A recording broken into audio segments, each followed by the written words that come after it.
أعوذ بالله من الشيطان الرجيم. بسم الله الرحمن الرحيم.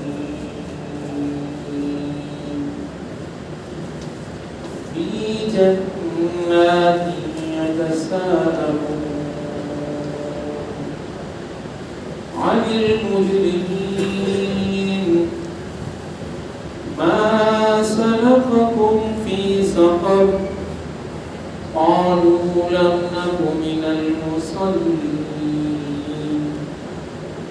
ولم نك نطعم المسكين وكنا نخوض مع الخائضين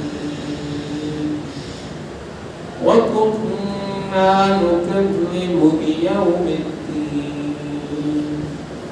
صدق الله مولانا العظيم وصدق رسوله النبي الكريم ونحن على ذلك من الشاهدين والشاكرين والحمد لله رب العالمين.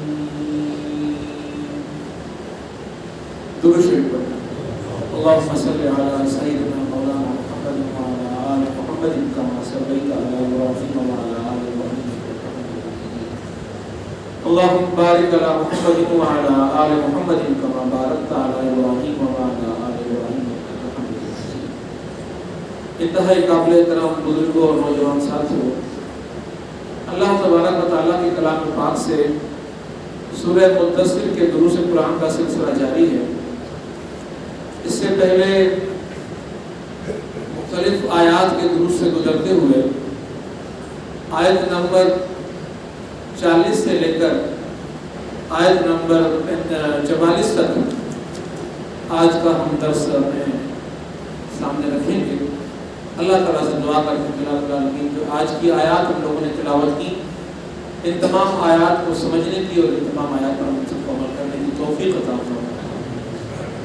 گزشتہ درس میں نماز سے متعلق گفتگو ہوئی اور گفتگو اس طرح ہوئی کہ اللہ تبارک و تعالیٰ نے پہلے جنتیوں کا ذکر کیا اور وہ کون سے لوگ ہوں گے جو جنت میں جائیں گے. الا اصحاب الیمین کی رب کائنات نے بات کی کہ جو اصحاب یمین ہوں گے سیدھے ہاتھ پہ قیامت کے روز میدان حشر کے اندر ان کو کھڑا کیا جائے گا. فی جنات یتساءلون، جنات کے اندر ہوں گے سوال کریں گے عن المجرمین، ان سے کہ جو مجرم ہوں گے اور جو لوگ جہنم میں ہوں گے. اللہ رب العالمین کی طرف سے دی گئی سزا ان کا مقدر بن چکی ہوگی اور جنت کی آگ میں وہ لوگ جل رہے ہیں. اب اللہ تبارک و تعالیٰ ان اہل جنت کا اور ان اہل جہنم کا آپس میں مکالمہ پیش کرتا ہے اور اس مکالمے کے حوالے سے یہ بات سامنے آئی کہ یہ مکالمہ کروانا اللہ رب العالمین کے لیے کوئی مشکل چیز نہیں ہے. آج بھی دنیا کے اندر ہم لوگ دیکھتے ہیں کہ دنیا کے مختلف کونوں میں بیٹھے ہوئے لوگ، ایک جگہ کے لوگ دوسری جگہ کے لوگوں کے ساتھ ہزاروں میل دور سمندر درمیان کے موجود ہیں، لیکن کہیں اسکائپ کے نام سے، کہیں کسی اور نام سے سافٹ ویئر آ گئے اور کمپیوٹر میں بیٹھ کے لوگ باتیں کر رہے ہیں آپس میں. واٹس ایپ پہ گفتگو ہو رہی ہے آپس میں. دبئی میں فیملی بیٹھی ہوئی ہے، سعودی عرب میں فیملی بیٹھی ہوئی ہے، دنیا کے کسی اور کونے میں فیملی بیٹھی ہوئی ہے، تو لوگ آپ سے آپس میں باتیں کر رہے ہیں. اس دور میں جب یہ سائنسی ایجادات نہیں ہوئی تھی، اہل ایمان کا تو بڑا امتحان تھا کہ جب یہ کہا جا رہا تھا کہ اللہ رب العالمین جنتیوں کا اور جہنمیوں کا مکالمہ کروائے گا، تو انسانی ذہن یہ سوچتا تھا کہ یہ مکالمہ کیسے ہو پائے گا. اس لیے کہ جنت میں رہنے والا اور جہنم میں رہنے والا دو مختلف فضاؤں میں رہنے والے لوگ ہیں. جہنم آگ ہے اور آگ کی شدت اتنی بتائی جاتی ہے کہ وہ آگ جہنم میں جل رہی ہوگی 100 میل تک اس کی شدت پہنچ رہی ہوگی، اس سے بھی آگے پہنچ رہی ہے، اور اس سے آگے جنت ہوگی، ہزاروں میلوں کا بھی فاصلہ ہوگا. تو جنتی اور جہنمی کیسے مکالمہ کریں گے؟ لوگوں کو سمجھ میں نہیں آتی. لیکن آج ہم خود مکالمہ کر رہے ہیں، سمندروں سے دور لوگ بیٹھے ہوئے ہیں، پھر ہم ان سے مذاکرات کر رہے ہیں، ان سے بات چیت کر رہے ہیں، ان سے گفتگو ہو رہی ہے. اللہ یہ چیز کر سکتا ہے، اس پر اس وقت لوگ یقین نہیں کرتے تھے. اب انسان کر سکتا ہے، لوگ یقین کر رہے ہیں. تو نعوذ باللہ اللہ کے بارے میں جو تصور ہے اس تصور کو درست کرنے کی ضرورت ہے کہ اللہ کے لیے کوئی چیز ناممکن نہیں. اللہ نے انسان کو عقل دی، انسان نے یہ سائنسی آلے ایجاد کر لیے، یہ سافٹ ویئر، یہ کمپیوٹر اور یہ موبائل ایجاد کر لیے، یہ واٹس ایپ اور اسکائپ ایجاد کر لیے، ان کے ذریعے انسان اگر انسان سے اتنے دور بیٹھے ہوئے رابطہ کر سکتا تو ممکن ہے. اور خدا کے بارے میں اگر انسان یہ تصور رکھے کہ خدا رابطہ نہیں کرا سکتا تو خدا کے بعد تمہارا یقین پھر کس قسم کا یقین؟ اور اس سورہ مبارکہ کے اندر پھر یہی بات رب کائنات نے کہی کہ یہ جو فتنے میں پڑے ہوئے لوگ ہیں کہ جن کے دلوں کے اندر مرض ہے، ان کو آزمانے کے لیے پھر میں ایسی باتیں کرتا ہوں. اب اس دور کے اندر بھی ان کو آزمانے کے لیے ایسی بات کی گئی کہ جنتیوں اور جہنمیوں کا مکالمہ کروایا جائے گا. تو جو لوگ خدا کے وجود کے بارے میں تصور صحیح نہیں رکھتے تھے، ان لوگوں نے کہا کہ خدا کیسے کرا سکتا ہے. یہ نہیں سوچا کہ خدا ہے کیا نہیں کرا سکتا. خدا تو سب کچھ کرا سکتا ہے، خدا کے لیے تو ہر چیز ممکن ہے، اور خدا کے لیے کوئی چیز ناممکن نہیں ہے. خدا جو چاہے کر سکتا ہے. تو خدا کے بارے میں انسان کا تصور، اس تصور کو درست ہونا چاہیے. ابھی جو مقابلہ ان کے بارے میں ہو رہا ہے، انی یتساءلون، کہ آپس میں کہ جناتی یتساءلون، یہ سوال کریں گے، عن المجرمین، مجرموں سے سوال کریں گے، ما سلککم فی سقر، کیا چیز تھی جو تمہیں سقر کے اندر لے کر چلی گئی، جہنم کے اندر لے کر چلی گئی. سوال یہ کیا جا رہا ہے کہ وہ کون سے اسباب تھے، وہ کون سے گناہ تھے، وہ کون سی برائیاں تھیں کہ جو تم دنیا کی زندگی کے اندر کرتے تھے کہ جن کی بنیاد پر اللہ رب العالمین نے فیصلہ صادر کر دیا تمہیں جہنم میں ڈال دیا. تم کیا سمجھتے ہو کہ تمہارا وہ کون سا جرم ہے جو تمہیں جہنم کے اندر لے کر چلا گیا؟ اللہ رب العالمین معاف کرے. ہم آج اس دنیا کے اندر جی رہے ہیں اور مختلف قسم کی صفات اور عادات اور اطوار اور طور اور طریقے اختیار کر کے بیٹھے ہیں. یقیناً ہم میں سے بہت سے لوگ اللہ رب العالمین سے ہماری امید ہے اور دعا ہے کہ جنت میں ہم ساتھ ہوں گے. اور اس وقت بیٹھ کے ہم پوچھ رہے ہیں تم کون سی نیکی سمجھتے ہو کہ تمہارے کام آئی، تم جنت میں چلے جائے. تو مطلب نیکیوں کا ذکر کرے گا کہ کوئی اور نیکی تو مجھ میں نہیں تھی، مجھ میں شاید یہ والی نیکی تھی، شاید یہ والی نیکی تھی، شاید یہ والی نیکی تھی. جو اس کے اندر بہتم پائی جاتی ہو اس نیکی کا وہ بندہ ذکر کرے گا کہ اللہ رب العالمین نے اس نیکی کی بنیاد کے پر مجھے جنت عطا فرمائی. اسی طرح خدا نے خاصہ اگر کوئی جہنم کے اندر چلا جاتا ہے تو وہ جہنمی جنتی آپس میں سوال کرے کیا چیز تھی تمہیں جہنم میں لے کر چلی گئی. تو جہنمیوں کا جو جواب آتا ہے، جیسے آج کل کی دنیا کے اندر جب لوگ کہتے ہیں کہ جو میجر پاپولیشن ہے، بڑی تعداد کے اندر لوگوں کا کیا جواب آیا، سب سے بڑا سبب کیا ہو سکتا ہے؟ تو جہنمیوں نے جو سب سے بڑا سبب بتایا وہ نماز کا ترک کرنا بتایا. قالوا لم نکن من المصلین، کہنے کہ ہم نماز پڑھنے والوں میں سے نہیں تھے، اسی لیے ہم جہنم میں آج پڑے تھے. کاش جب نماز پڑھنے والوں میں سے ہوتے ہیں. تو نماز کا درجہ یہاں معلوم ہو جاتا ہے کہ نماز کتنی بڑی عبادت ہے. اور اس نماز کے حوالے سے پچھلے درس کے اندر کافی تفصیلی بات ہوئی کہ یہ نماز اگر انسان اختیار کرتا ہے تو انسان کتنی بڑی مصیبتوں سے اور تکلیفوں سے اپنے آپ کو بچا لیتا ہے، جہنم کی آگ سے اپنے آپ کو بچا لیتا ہے. قرآن پاک میں رب کائنات نے کہا کہ استعینوا بالصبر والصلاۃ، استعانت طلب کرو، مدد طلب کرو جب مشکل میں پڑ جاؤ، جب تکلیف میں آ جاؤ. اپنے رب کو یاد کرنے کا جو سب سے بڑا ذریعہ ہے وہ نماز. اس نماز میں تم جڑ جاؤ، نماز کو تم اختیار کر لو اور صبر سے کام لینا. زبان سے کوئی ایسا جملہ نہ نکالنا کہ جو ناشکری والا جملہ بن جائے، خدا کی شان میں گستاخی والا جملہ بن جائے، خدا سے بیداری والا کوئی جملہ بن جائے. یہ آزمائش ہے تمہارے لیے بیماری اور مصیبت اور تکلیف. کسی بھی آزمائش میں رب نے ڈال دیا، کسی مصیبت میں رب نے ڈال دیا تو آج کل کا بندہ تو فوراً بے صبر ہو جاتا ہے. خدا کو میں ہی ملا تھا یہ مصیبت دینے کے لیے، خدا سے تو میں یہ سوال کروں گا، خدا کو تو میں یہ کہوں گا خدا نے ایسا کیوں کر دیا، خدا نے ویسا کیوں کر دیا. نعوذ باللہ تم ہو کون، خدا سے پوچھتے ہو کہ تم نے ایسا کیوں کر دیا. حقیقت کیا ہے تمہاری، حیثیت کیا ہے خدا کے سامنے؟ کچھ بھی حیثیت نہیں ہے تمہاری، اور تم خدا کی خدائی کے بارے میں بیٹھ کے سوال کرنا شروع کر دیتے. اتنے عاجز ہو کر، اتنے کمزور ہو کر، اتنے محدود ہو کر، اتنے ادنا ہو کر اللہ کے بارے میں سے سوالات. تو انسان کو اللہ رب العالمین کے بارے میں سوچنا چاہیے کس طرح کی بات کرنا ہے. اور پھر جب بھی مصیبت پڑے، خدا نے نسخہ بتا دیا ہے کہ جب بھی کسی مصیبت کے اندر، تکلیف کے اندر گرفتار ہو جاؤ تو کوئی اور کام کرو نہ کرو، یہ کام تم ضرور کرنا کہ استعینوا بالصبر والصلاۃ، صلاۃ میں آ جانا، نماز میں آ جانا، نماز میں جڑ جانا، نماز میں کھڑے ہو جانا. اور ہمارا معاملہ ہوتا ہے کہ جہاں مصیبت میں پڑھتے ہیں وہیں نماز چھوڑ دیں. تھوڑی سی تکلیف ہے بندے نے نماز چھوڑ دی، پیٹ میں درد ہوا نماز چھوڑ دی، سر میں درد ہوا نماز چھوڑ دی، نیند غالب آ گئی نماز چھوڑ دی، پریشانی ہو گئی، باقی ساری باتوں کے ساتھ نماز بندہ بھول گیا. خدا کہتا ہے کوئی چیز یاد رہے نہ رہے، نماز کو یاد رکھنا تمہیں مصیبت سے نجات دلا دے گی، تمہیں تکلیف سے نجات دلا دے گی، تمہیں پریشانی سے نجات دلا دے گی. تو بڑا نسخہ جو رب کائنات نے بتا دیا. ہم جانے وظیفے لوگوں سے لینے کے لیے، بتاؤ وظیفہ کیا ہے، اس مصیبت میں پڑ گیا بتاؤ وظیفہ کیا ہے. کسی پیر کے پاس، کسی فقیر کے پاس، لوگوں کے پاس تلاش کرنے کے لیے جاتے. خدا خود وظیفہ دے رہا ہے، خود بتا رہا ہے کہ اگر تم کسی مصیبت کا شکار ہو جاؤ، کسی تکلیف کا شکار ہو جاؤ، تو میں تمہیں نسخہ دے رہا ہوں، میں تمہیں وظیفہ بتا رہا ہوں، جڑ جاؤ نماز میں، جڑ جاؤ نماز میں۔ اور جیسا کہ پچھلے درس کے اندر یہ بات بتا دی گئی کہ اللہ تبارک و تعالیٰ نے جو الفاظ منتخب کیے ہیں اسلامی عبادات کے لیے، ان کے اندر اپنی بڑی معنی موجود ہے۔ صلاۃ کی معنی آپ کو بتائی گئی کہ یا تو یہ سلیجم سے نکلا ہے یا صلتم سے نکلا ہے، اور صلتم کے معنی ہوتے ہیں تعلق پیدا کر دیتی ہے رب کے ساتھ بندے کا، بندہ رب کے ساتھ جڑ جاتا ہے، رب بندے کے ساتھ جڑ جاتا ہے، آمنے سامنے کھڑے ہو کر مکالمہ شروع کر دیا ہے اور گفتگو شروع ہو گئی ہے، اور ایک ایسی عبادت کے اندر انسان کھڑا ہو گیا ہے کہ جس عبادت کو عبادات کے اندر ایک خصوصی درجہ حاصل ہے۔ جو بھی عبادت اللہ رب العالمین نے عطا کی، اس نماز کے علاوہ ساری عبادات زمین پر بیٹھے ہوئے انسان کو ملی ہے، حج زمین پر بیٹھے ہوئے انسان کو ملا ہے، زکوٰۃ بیت کا اعلان انسان زمین پر تھا ہوا، لیکن یہ تحفہ دینے کے لیے، یہ اعزاز دینے کے لیے، یہ نسخہ دینے کے لیے، یہ وظیفہ دینے کے لیے رب کائنات نے محمد مصطفیٰ صلی اللہ علیہ وسلم کو آسمانوں پر بھیجا۔ نماز آسمانوں پر فرض ہوئی، عرش پہ فرض ہوئی، تو یہ اتنا بڑا فرق ہے باقی عبادات کا اور نماز کا، باقی زمین پہ یہ عرش میں، تو زمین اور عرش کا جو فرق ہے، رتبہ ہے، اس رتبے کو، اس فرق کو انسان ذہن میں رکھے کہ عبادات میں پھر معتبر عبادت کون سی بن جاتی ہے، کہ جو عبادت محمد مصطفیٰ صلی اللہ علیہ وسلم کو عرش میں عطا کی جاتی ہے وہ نماز ہے۔ تو نماز اپنے درجے کے لحاظ سے، اپنے اجر و ثواب کے لحاظ سے، خدا کے قرب کے لحاظ سے اور خدا سے تعلق کے لحاظ سے ایک بہت بڑا ذریعہ جو رب کائنات نے بندے کو عطا کر دیا۔ اسی لیے انسان کے بارے میں کہا جاتا ہے کہ جب انسان نماز کی نیت باندھتا ہے اور نیت باندھ کے انسان اللہ رب العالمین کے سامنے، اپنے رب کے سامنے آ کر کھڑا ہو جاتا ہے، اللہ تبارک و تعالیٰ کے سامنے جب بندہ آ کر کھڑا ہو جاتا ہے تو رب کے سامنے آ کر کھڑا ہو جاتا ہے۔ یہ نماز کا تصور ہے۔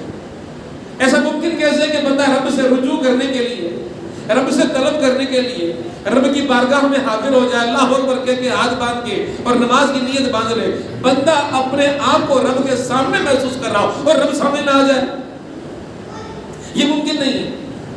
اللہ تبارک و تعالیٰ سامنے آ جاتا ہے، لیکن اس نماز کے دوران، اب ذرا غور سے سنیے گا یہ بات، اس نماز کے دوران جب بندے کی نگاہ سامنے کے بجائے ادھر اور ادھر انسان کی نگاہ ہٹتی ہے، دور ہوتی ہے، ہٹ جاتی ہے، پھر جاتی ہے، تو پھر رب کائنات کیا فرماتا ہے کہ میرے بندے تو میرے سامنے کھڑا ہے اور میں تیرے سامنے کھڑا ہوں، تجھے کیا ہو گیا ہے، ایسا تجھے کیا دکھ گیا ہے جو مجھ سے بہتر تجھے نظر آ گیا اور اس کی طرف دیکھ رہا ہے، تو مجھے چھوڑ کے تو مجھے نہیں دیکھ رہا۔ رب کا سوال بندے سے ہو جاتا ہے، ایسی کیا چیز ہے جو مجھ سے بڑھ کر تجھے نظر آ گئی ہے، جو تُو نے مجھے چھوڑ کے، مجھے دیکھنا چھوڑ کے تُو نے کسی اور کو دیکھنا چھوڑ کے۔ اب یہ تصور جب بندے کے ذہن میں آ جائے کہ نماز میں رب کو دیکھ رہا ہوں اور رب مجھ کو دیکھ رہا ہے، تو کیا بندے کی نگاہ ادھر ادھر کہیں اور بھٹک سکتی ہے، کسی اور چیز کو دیکھ سکتی ہے؟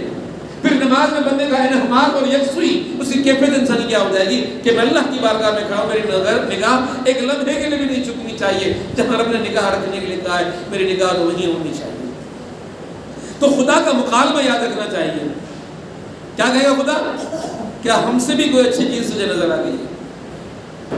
کیا ہم سے بھی اچھی کوئی چیز تجھے نظر آ گئی ہے جو تُو نے مجھ سے نظریں پھیلا کر کسی اور کی طرف دیکھنا شروع کر دیا؟ اسی لیے ایک اور بات ذرا ذہن میں رکھیے نماز سے متعلق کہ نمازی جب نماز میں کھڑا ہو جاتا ہے اور اللہ اکبر کی تکبیر لگاتا ہے، تکبیر ختم تو کی اس نے، لیکن اس تکبیر کے ختم ہوتے ہی رب کائنات کی طرف سے اعلان ہو جاتا ہے اے بندے میں نے تیرے گناہ معاف کر دیے، تو نے دنیا سے ہاتھ اٹھا لیے، تو نے دونوں ہاتھ دنیا سے اٹھا لیے۔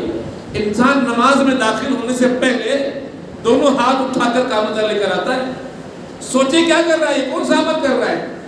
انسان دنیا سے ہاتھ اٹھا رہا ہے، خدا کی بارگاہ میں داخل ہو رہا ہے، اعلان کر رہا ہے کہ میں ہاتھ اٹھا کر قطع تعلق ہو کر کٹ کر دنیا سے رب خدا، اے رب کائنات، بارگاہ خدا بندی، میں تیرے دربار میں آ کر کھڑا ہوں۔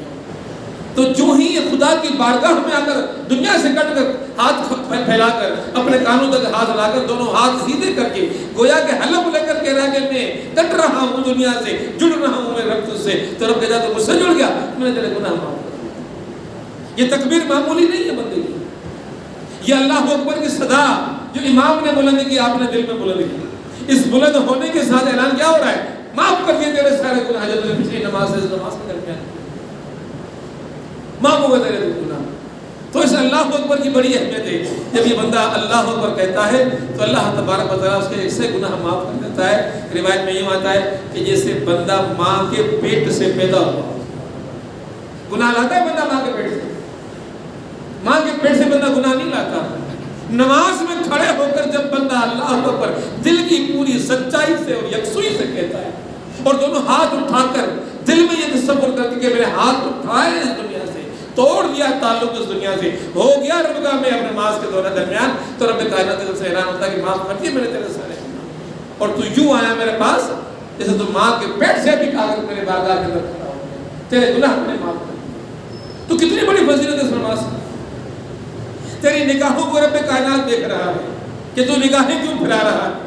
اللہ اکبر کہہ رہا ہے, اللہ رب العالمین اللہ اکبر کہنے پر تیرے سارے زندگی گناہ معاف کر رہا ہے. پھر جب نمازی نماز کے اندر, اب نماز باندھنے کے بعد بندہ پہلے وقت کیا بولے گا؟ سبحانک اللہم و بحمدک و تبارک اسمک و تعالی جدک و لا الہ الا انت. تو جو ہی بندہ کہتا ہے کہ سبحانک اللہم کے بعد اعوذ پڑھتا ہے, اعوذ باللہ من الشیطان الرجیم بسم اللہ الرحمن الرحیم, تو رب کائنات کی طرف سے اعلان ہوتا ہے کہ تیری اس نماز میں کھڑے ہونے کی وجہ سے تیرے ایک ایک جسم کے بال کے بدلے جسم میں تیرے جتنے بال ہیں اتنی میں نے تیرے لیے نیکیاں رکھی. یہ ثنا کی فضیلت ہے. انسان تصور کر لے میں کیا سمیٹنے آیا ہوں رب کائنات کی بارگاہ کے اندر, میں کیا سمیٹنے آیا ہوں رب کائنات کی بارگاہ کے اندر. میرا دامن مجھے کھول کے مجھے پھیلا کے رکھنا چاہیے. اللہ تو مجھے عطا کر. سبحانک اللہم و بحمدک و تبارک اسمک و تعالی جدک و لا الہ الا انت. اعوذ باللہ من الشیطان الرجیم. تو یہاں تک پہنچا, اعلان ہو جا فرشتوں لکھ لو اس کے لیے, اس کے جسم پر جتنے بال ہیں اتنی نیکیاں میں نے اس کے لیے لکھی, اس لیے کہ سبحان اللہ و اللہم, اس نے میری تعریف کی ہے, اس نے میری تعریف کا اعلان کر دیا ہے. اسی طرح اب بندہ کیا پڑھے گا سبحان اللہ کے بعد؟ الحمدللہ رب العالمین الرحمن الرحیم مالک یوم الدین. انسان یہ پڑھنا شروع کرتا ہے. روایت میں آتا ہے کہ جب بندہ یہ الحمدللہ رب العالمین کی طرف نکلتا ہے, اس میدان کی طرف نکلتا ہے, ان آیات کی طرف نکلتا ہے, ان الفاظ کی طرف نکلتا ہے, تو یہ الفاظ اللہ کی بارگاہ میں اتنے محبوب اور قیمتی الفاظ ہیں کہ رب کائنات کہتا ہے کہ ہاں میں نے تجھے ایک حج کا ثواب دیا ہے, ایک عمرے کا ثواب دیا.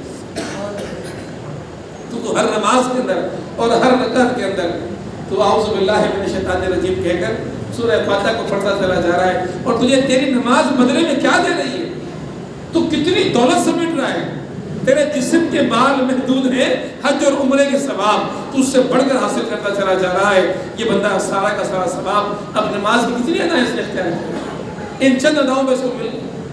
اور اس کے بعد جب انسان کہتا ہے رکوع میں جا کر سبحان ربی العظیم پڑھتا ہے انسان, تو اللہ رب العالمین اس کو اتنا ثواب دیتا ہے کہ جیسے اس نے آسمان اور زمین میں جتنی اللہ رب العالمین کی آسمانی کتابیں اپنی صحیح حالت میں موجود ہوں اس نے پڑھ لی ہوں, تو پورا قرآن, پوری توریت, پوری انجیل اور پورا زبور جتنے صحف ہیں ان کو پڑھنے میں جو ثواب مل سکتا تھا اس سبحان رب العظیم کہنے میں رب کائنات ثواب عطا کرے. کیا نماز کا کوئی لفظ غافل دل سے پڑھنے جیسا ہے؟ کیا نماز کے اندر کوئی دل, کوئی عمل انسان اس طرح اختیار کرے کہ دل غافل اور زبان بولے جا رہی ہو؟ اب کس یکسوئی سے پڑھ رہا ہے بندہ. ایسا نہ ہو کہ بے روح نمازیں پڑھتے رہے, بے کیف ہزاروں سجدے کیے, خود جس پہ عبادت ناز کرے افسوس و سجدہ کر نہ سکے. نماز میں دل تو لگا لے, نماز میں تو رب سے جڑ جا, تو رب کائنات تجھے کتنا کتنا ثواب دینا شروع کر دیتا ہے, تو ثواب کا تصور نہیں کر سکتا. اور جب بندہ کہتا ہے سمی اللہ لمن حمدہ, اب رکوع سے کھڑا ہوا ہے, تو اللہ رب العالمین فرماتا ہے کہ اب تجھے میں نے اپنی نظر رحمت سے دیکھنا شروع کر دیا. اور خدا کی نظر رحمت جس کو عطا ہو جائے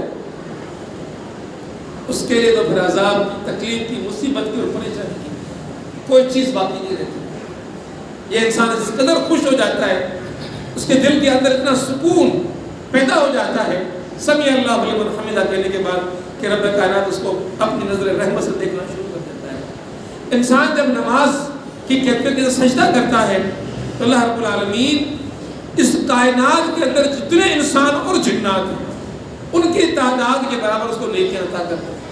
سجدہ انسان کتنے دنیا کے اندر, کوئی کہتا ہے 7 ارب ہے, کوئی کہتا ہے 8 ارب انسان, صرف انسان نہیں، اس کائنات میں جتنے جنات بھی ہیں، انسانوں اور جنات کی تعداد کے برابر رب کائنات اس کے لیے نیکیاں لکھ دیتا ہے، اس کے موافق اس کو ثواب ملنا شروع ہو جاتا ہے۔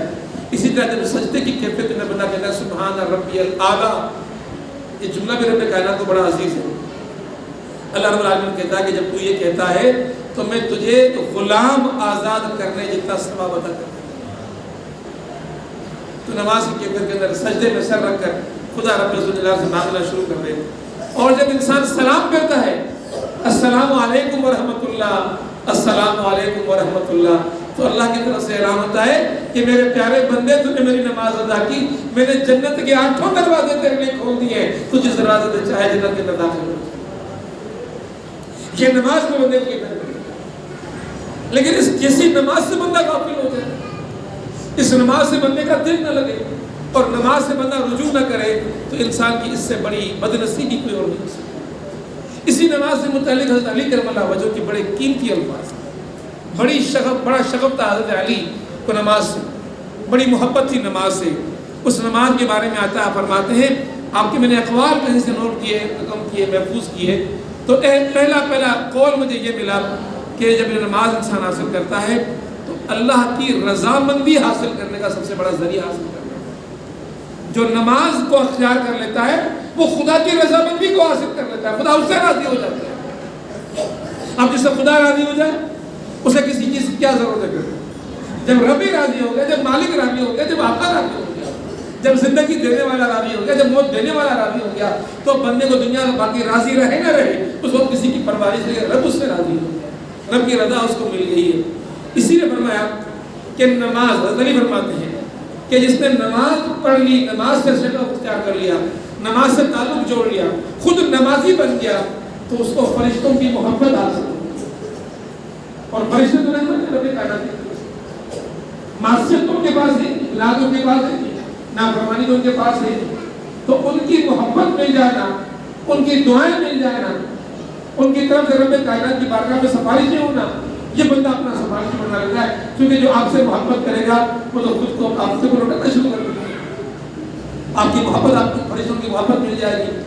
اسی طرح یہ بات بھی ذکر رکھنی چاہیے کہ نمازی نماز پڑھنے کا اپنے اندر جو طور طریقہ اختیار کر لیتا ہے تو اس کو ذہن میں رکھنا چاہیے کہ میں نے وہ طور اور طریقہ اختیار کیا ہے جو کائنات کے اندر جو بھی نبی آیا، 1,24,000 انبیاء، 1,24,000 انبیاء کی کامن سنت تھی، مشترکہ سنت تھی نماز کی، سارے انبیاء کی سنت تھی اور سب کو اس نماز سے شغف تھی۔ تو آپ نے اپنے آپ کو نمازی بنا کر انبیاء کی جو سنت تھی، جو عادت تھی، جو طور اور طریقہ تھا، اس کے مطابق اپنے آپ کو بنا لیا۔ تو انبیاء کون تھے؟ اللہ رب العالمین کے مقرب، تو مقربین کی آپ نے اپنے آپ کو فہرست میں شامل کر، تو نمازی کا بڑا درجہ ہے رب کائنات کی بارگاہ میں۔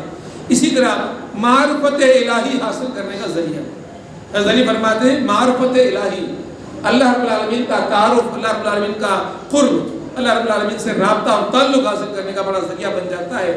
اس کے لیے بھی نماز میں اپنے آپ کو بندہ رکھے۔ نماز کے بارے میں فرماتے ہیں غزالی کہ نماز اسلام کی جڑ اور بنیاد ہے۔ اگر کسی نے نماز کو کھیڑ دیا، اسلام کی دین کی جڑ کو زندگی میں سے اکھیڑ لیا، بنیاد کو کھیڑ لیا، تو جس میں نماز نہیں اس میں دین پھر کیسے باقی رہ سکتا ہے؟ کسی پودے کی جڑ میں آپ نکال کے کھینچ کے باہر کر رہے ہیں زمین سے، کیا پودا باقی بچ سکے گا؟ جس نے نماز کو کھیڑا گویا کہ اس نے اپنے اندر سے دین کو کھیڑ دیا۔ بے نمازی کے ساتھ پھر دین نہیں چل سکتا، پھر دیندارانہ زندگی نہیں چل سکتی۔ اس لیے کہ پہلے پڑھ کے آگئے جس طرح ہر چیز کی علامت ہوتی ہے، اسی طرح ایمان کی علامت نماز ہوتی ہے۔ جو نماز کو اختیار کرتا ہے وہ بندہ اپنے آپ کو ایمان کے بڑے سے بڑے علم کے ساتھ اپنے آپ کو منور کر لیتا ہے۔ اس کے بعد ایک اور ذرا بات ذہن میں رکھے گا کہ نماز دعا قبول کرنے کا سبب بن جاتی ہے۔ ویسے بھی دعائیں کر کر اللہ قبول کرے گا، لیکن نماز کے ساتھ دعائیں مانگیں گے وہ دعائیں رب کائنات کی بارگاہ کے اندر زیادہ قبول ہوتی ہیں۔ تو کبھی بھی دعا قبول کروانی ہو خدا کی بارگاہ میں کھڑے ہو دعائیں کیجئے نماز کے اندر، نماز کے باہر، نماز سے پہلے۔ یہ نماز کے ساتھ جو دعا ہے وہ قبولیت کے زیادہ قریب ہوتی ہے، اللہ رب العالمین نماز کی دعاؤں قبول کرتا ہے۔ اسی طرح نماز اگر انسان نہیں پڑھتا اور نیکیاں کرتا رہتا ہے تو اللہ تبارک و تعالیٰ کے بارگاہ میں بے نمازی کی نیکی قبول نہیں ہے۔ بڑا نیکوکار ہے جناب، بڑے حج کر رہا ہے، بڑے عمرے کر رہا ہے، بڑی زکات کر رہا ہے، نماز نہیں پڑھتا۔ نماز کے بغیر نیکی اللہ کی بارگاہ میں قبول نہیں ہوتی۔ نماز نیکیوں کی قبولیت کا ذریعہ بن جاتی ہے۔ تو نماز کو ترک کرنا اپنے آپ کو نیکیوں کی قبولیت سے دور لے جانا ہے۔ تو نماز پڑھیے، نماز کے قریب آئیے، اللہ رب العالمین باقی عبادتیں بھی قبول کرنا شروع کر دیتا ہے۔ اسی طرح نماز کے بارے میں ایک اور بات آتی ہے کہ جو بندہ نمازی بن جاتا ہے اللہ تبارک و تعالیٰ اس کی روزی میں برکت عطا کر دیتا ہے۔ نمازی کی روزی میں برکت، یاد رکھیے کہ رزق کی فراوانی اور رزق کی برکت میں بڑا فرق ہوتا ہے۔ فراوانی ہے کہ بہت کما رہا ہے بندہ، بڑا پیسہ اس کے پاس آ رہا ہے، لیکن اسے گلے کچھ بچ ہی نہیں رہا، دامن میں کچھ بچتا ہی نہیں، کماتا بڑا لیکن خرچ ہو جاتا ہے، پتہ ہی نہیں چلتا پیسے کہاں سے ہے کہاں چلے گئے۔ اور یہ بڑا انسان کے ساتھ معاملہ ہوتا ہے۔ آج ایک صاحب مجھے میرے اتفاق سے خود ہی ذکر کرنے لگے کہ میری روزانہ کی کمائی 10 سے 20 ہزار روپے کے درمیان ہو جاتی ہے، لیکن معاملہ یہ کہ شام تک پتہ ہی نہیں چلتا، مہینے کے آخر میں پتہ ہی نہیں چلتا کہ میرا معاملہ کیا ہے۔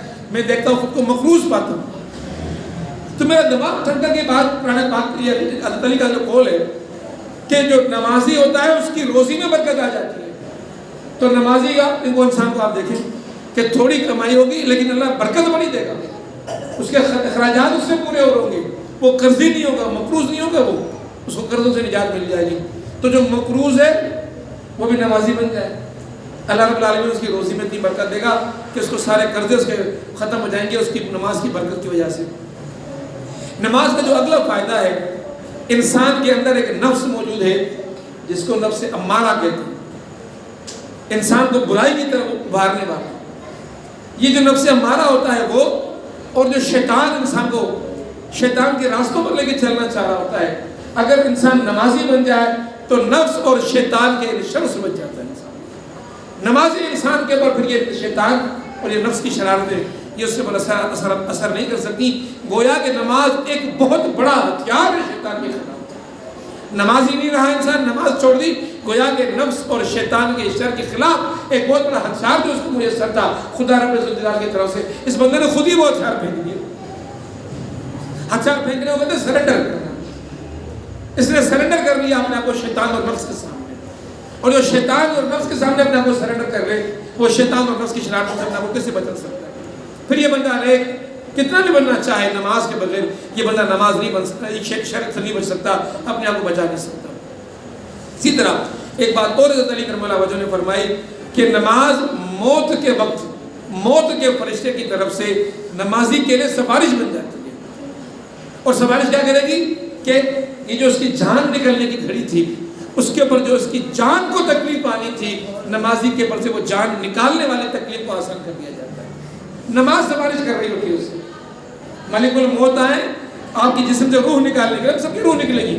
ہم میں سے کوئی ایسا بندہ نہیں ہے یہاں پر موجود اس زمین پر کہ اس کی روح نہیں نکلے گی، روح سب کی نکلے گی، لیکن روح نمازی کی بڑی آسانی سے نکلے گی، اور روح بے نمازی کی بڑی مشکل سے نکلے گی۔ اور بے نمازی کی مشکل اس لیے نکلے گی کہ بے نمازی تو گناہگار تو ویسے ہی ہوگا، نفس اور شیطان کا شکار تو ویسے ہی ہو گیا، برائیوں کا خوگر تو ویسے ہی ہو گیا، تو اب بڑی اذیت سے اس کے جسم سے روح نکالی جائے گی۔ لیکن اگر بندہ گناہگار بھی ہے لیکن نمازی ہے، تو جب یہ نمازی کی روح نکالنے کے لیے فرشتے آئیں گے تو نماز کھڑی ہو جائے گی کہ یہ مجھے اختیار کرنے والا تھا فرشتے، اس کو نماز کی وجہ سے روح نکلتے وقت اس کو تکلیف مت دینا، سفارشی بن جاتی ہے۔ تو بندے کو جسم سے روح نکلتے وقت وہ تکلیف نہیں آئے گی جو بے نمازی کو تکلیف آیا کرتی ہے۔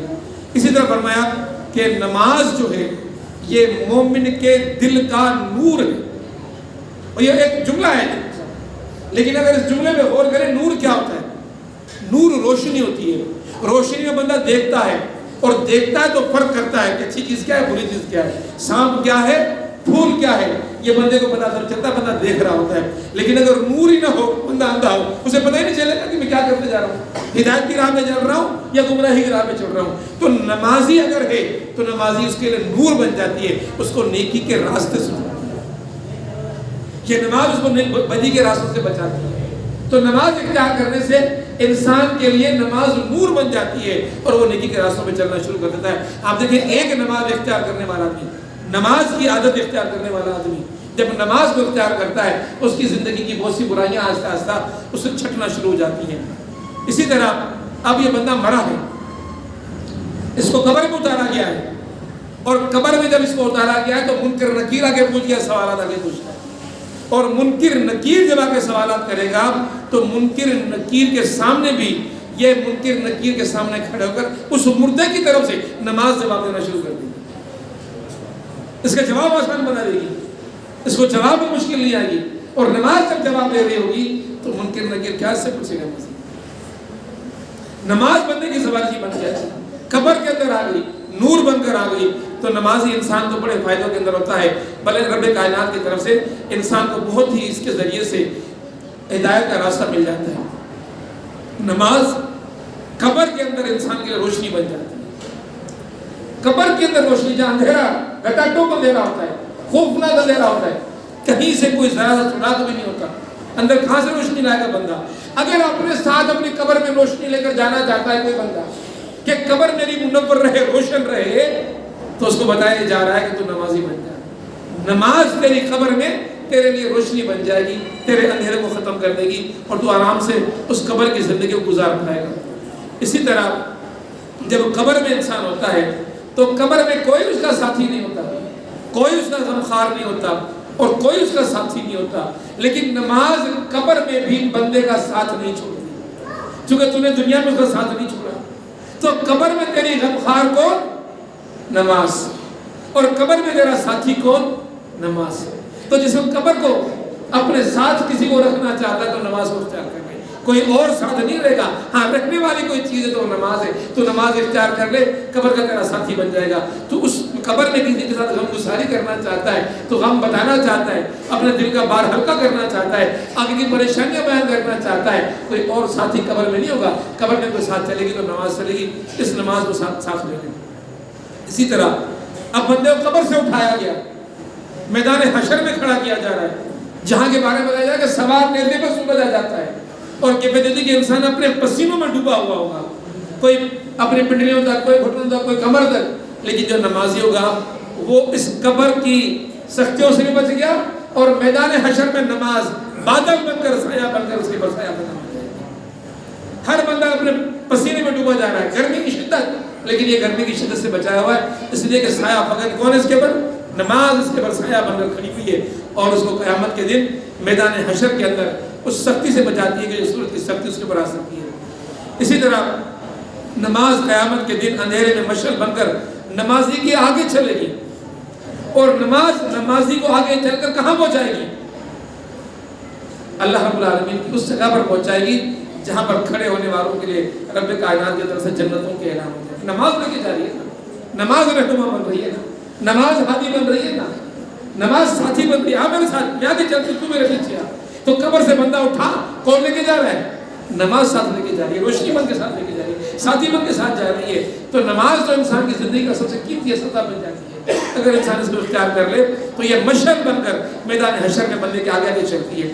اور نماز حساب و کتاب کے وقت جہنم کے درمیان آڑے ہو جائے گی، جب حساب کتاب ہو رہا ہوگا تو نماز آنے کی سفارشی بن کر آتے کہ اللہ یہ مجھے اختیار کرنے والا تھا، اس جہنم سے میرے اس عادی کو، مجھے پڑھنے والے کو، مجھے اختیار کرنے والے کو، اور مجھ سے محبت کرنے والے کو اس جہنم سے دور رکھ۔ بندے کی سفارشی بن جائے گی اللہ رب العالمین کی بارگاہ کے اندر۔ اس نماز کے معاملے کے اندر آتا ہے کہ نماز اللہ کے سامنے اس نمازی کو بخشوانے کے لیے خدا سے حجت کرے گی۔ اللہ سے حجت کون کر سکتا ہے؟ قرآن حجت کرے گا، نماز حجت کرے گی، یہ اللہ کی بارگاہ میں۔ ہم نے نماز اور قرآن کو چھوڑ دیا، اور دنیا میں گنہگار انسانوں کے پیچھے، گمراہ انسانوں کے پیچھے ہم لوگ ان کو اپنا ہادی اور رہنما اور پیشوا بنا کر اور پیر و مرشد بنا کر ان کے پیچھے چلنا شروع کر دیتے ہیں۔ جو اصل ہدایت ہیں ان کو چھوڑ دیا، ان کے پیچھے چل کر نمازوں کو بھول گئے، ان کے پیچھے چل کر قرآن کو بھول گئے۔ تو نماز اور قرآن یہ وہ دو ہتھیار ہیں جو پڑھنے کے بعد انسان کو قیامت کے اندر بھی کام آتے ہیں۔ اسی طرح نماز کا وزن سب گناہوں پر پڑ جائے گا، گناہ سارے اکٹھے کر لو، ایک نماز اس کا وزن زندگی کے سارے گناہ ایک پڑھنے میں، اور آپ کی زندگی کی ایک عبادت نماز دوسرے پڑھنے کے اندر ڈال دی جائے تو اس کا وزن خدا رب کائنات کی بارگاہ میں نماز کا وزن اتنا ہے کہ اس وزن کے بدلے باقی سارے گناہوں کا جو بھی انبار ہوگا، کتنے بادلوں جتنے بھی گناہ انسان نے کیے ہوں وہ سارے وزن میں ہلکے، نماز کا وزن ان تمام سے بھاری ہے۔ نماز کو رب کائنات کے یہ قوت عطا کرتے ہیں۔ پولیس رات میں جب بندہ چلے گا تو یہ نیچے راہداری بن جائے گی بندے کے لیے، باقی بندے چل نہیں پا رہے، گر رہے ہیں جہنم کے اندر، لیکن یہ نیچے راہداری بن گئی، مجھ پہ چلتا ہوا چل پڑ اس کے اندر سے۔ پولیس رات میں گزرنے میں اگر کوئی چیز بدل دے گی وہ کون سی ہوگی؟ وہ نماز ہوگی۔ انسان اگر نماز کو اختیار کر لے تو نماز کے اندر اللہ رب العالمین نے بڑی فضیلت رکھی ہے۔ آخری بات جو میں آپ کے سامنے بیان کرنا چاہوں گا وہ یہ ہے کہ نماز جنت کی کنجی ہے جو بندے کو رب نے دنیا کے اندر عطا کرتی ہے، کہ پکڑ اس کنجی کو، اپنی جنت کا دروازہ خود آ کر اپنے ہاتھوں سے قیامت کرے اس کو۔ اس کنجی کو بندے نے دنیا کے اندر چھوڑ دیا، اب جب قیامت کا روز اٹھے گا تو اس کے پاس جنت کی کنجی، جنت کا دروازہ کھولنے کا کوئی حال ہی نہیں ہوگا۔ اس کنجی کو پکڑے رکھیے، یہ کنجی ہاتھ سے نہ جانے پائے۔ اس کو تھام لیا، قبر کے اندر ساتھ چلی، حشر کے اندر ساتھ چلی، پولیس راج کے اندر ساتھ چلی، حساب کتاب کے وقت ساتھ چلی، ہر جگہ حجت بنی، اور آخر میں کہا خدا رب الجلال نے اب تجھے جنت کے اندر جانے میں کوئی مشکل نہیں ہے، کنجی تیرے ہاتھ میں، دروازے تیرے سامنے، دروازے کو چلا جا، اور بندہ جنت کے اندر چلا جا رہا ہے۔ اسی لیے اس نماز سے اپنی رغبت، خشوع اور خضوع کے ساتھ نماز کی اسی اہمیت اور افادیت کو مد نظر رکھتے ہوئے اختیار کرنے کی ضرورت ہے۔ اللہ رب العالمین سے دعا کرتے ہیں اللہ رب العالمین ہمیں نیک نمازی بننے کی توفیق عطا فرمائے۔ اقول قولی ھذا استغفر اللہ لی ولکم ولسائر المسلمین فاستغفروہ انہ هو الغفور الرحیم۔ سبحان اللہ والحمد للہ ولا الہ الا اللہ واللہ اکبر ولا حول ولا قوة الا باللہ العلی العظیم۔ ربنا ظلمنا انفسنا وان لم تغفر لنا وترحمنا لنکونن من الخاسرین۔ یا عزیز یا غفار برحمتک نستغیث۔ صلی اللہ تعالی علی خیر خلقہ محمد و آلہ و صحبہ اجمعین، آمین یا رب۔